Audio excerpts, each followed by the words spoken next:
मेरे प्रिय आत्मीयजन,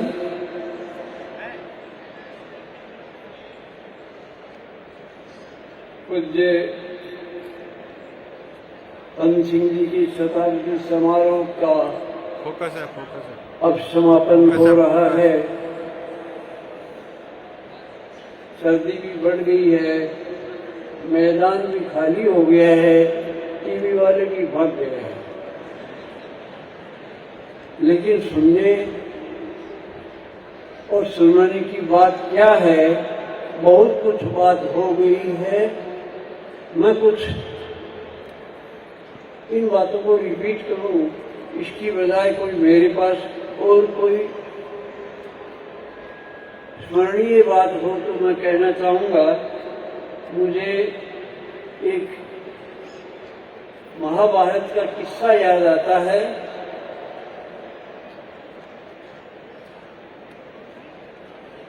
जब महाभारत का युद्ध कौरवों और पांडवों के बीच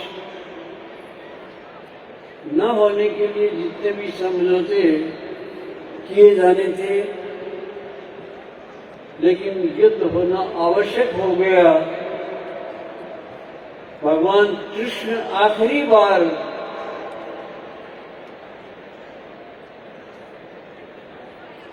हस्तिनापुर गए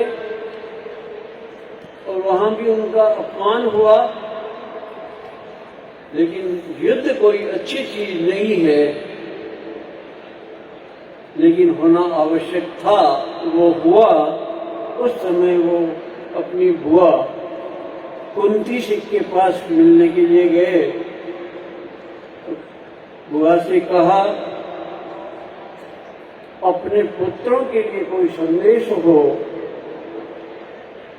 तो वो मैं उनको जाके बता दूं। तो एक बहुत ही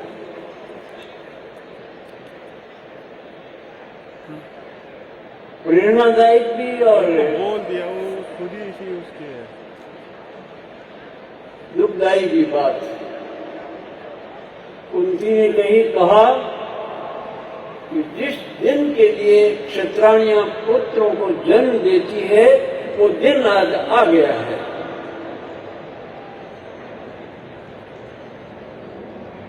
उस दिन के लिए हमको भी तैयार रहना चाहिए।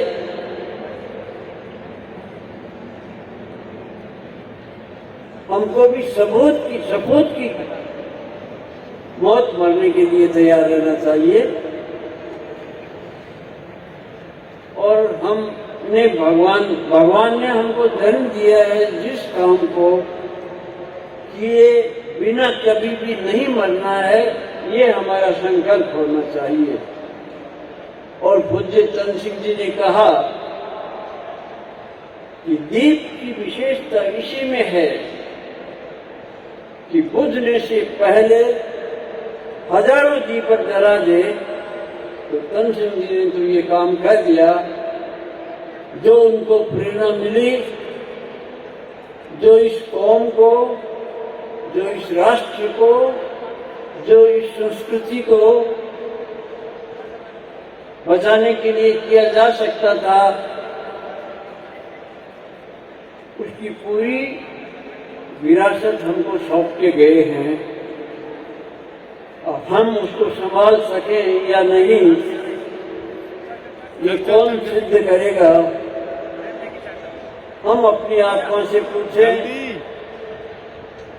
देख ले, उसमें आ नहीं रहा है वहाँ मास्टर। कोई कमेटी बैठा करके तय नहीं करना है, नहीं आ रहा है। आत्मचिंतन करें कि क्या भगवान ने जिस सुकार्य करने के लिए, सुकर्म करने के लिए अभी तो बोल रहा था यार, वो नहीं आ रहा है। जन्म दिया, क्या मैं वह कर सका हूं? ये चिंतन हमारा, यही हमारी विकास का मार्ग निकालता है, यही मुक्ति का मार्ग निकालता है। जो व्यष्टि, समष्टि और परमेष्टि की बात पूज्य तन सिंह जी ने समझाई, पूरा करके कि अपनी व्यक्तिगत साधना को समर्पित कर दो सामाजिक साधना के लिए, अपनी व्यक्तिगत इच्छाओं को समर्पित कर दो समाज के लिए, और अपने घेरे को जब बड़ा कर रहे हैं तो समेत समाज की इच्छाओं को भी परमेश्वर को समर्पित कर दें। इस बात को हम नहीं समझ पाए।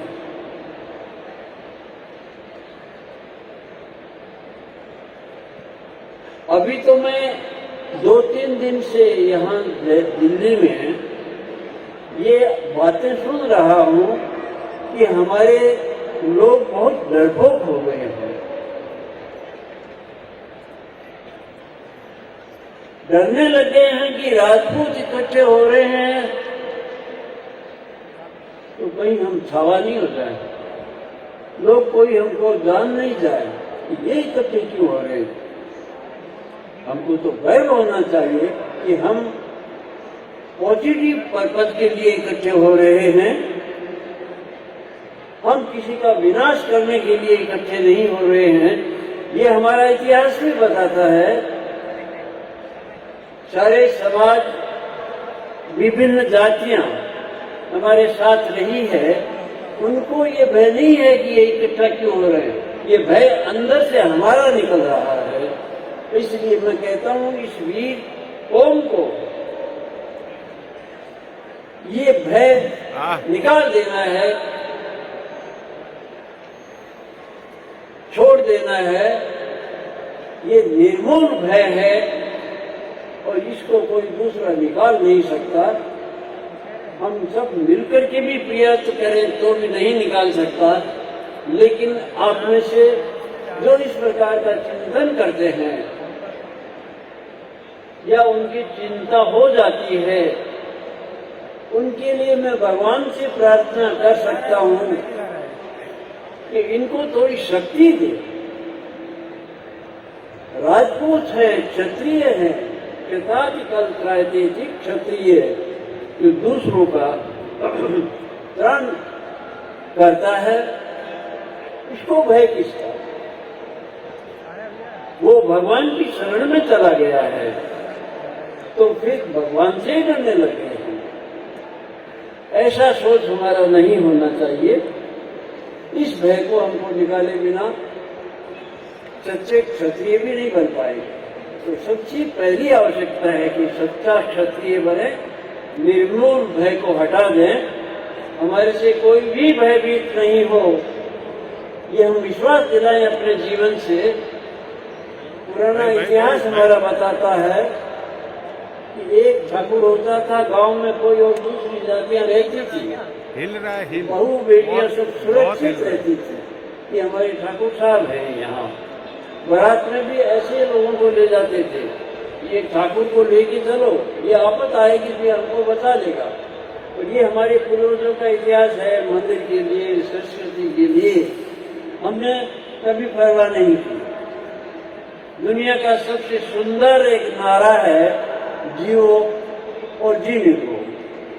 और क्षत्रिय के लिए नारा है, मर के भी दूसरों को जीने का अधिकार दो। वो दिन कब आएगा? वो दिन तो आज ही है, आया हुआ ही है। इस भय को निकालते ही वह दिन आ जाएगा कि इस भारत को कोई मिटा नहीं सकता, हमारी संस्कृति को कोई मिटा नहीं सकता। हमारी धर्म की जड़ इतनी गहरी है, इसको उखाड़ा नहीं जा सकता। उखाड़ सकते हैं तो हम ही उखाड़ सकते हैं, वो हम न बन जाएं। ऐसा सोच हमको अपने जीवन में उतारना चाहिए। क्षत्रिय युवक संघ के संस्थापक पूज्य तन सिंह जी ने ये जो भी गीत गाया, वो जब लिख रहे थे तो मैं भी पास में बैठा था। तो मैंने बीच में टोक करके पूछ लिया कि ये आप सोच रहे हैं या लोग सोच रहे हैं? गीत तुम्हारे क्या है? गीत तुम्हारे कंठ के बगीचे खिलते रहे, मैं चुन न सका। इसका अर्थ की गहराई देखो कि एक स्वयं सेवक कह रहा है कि तुम्हारे कंठ से जो गीत निकले हैं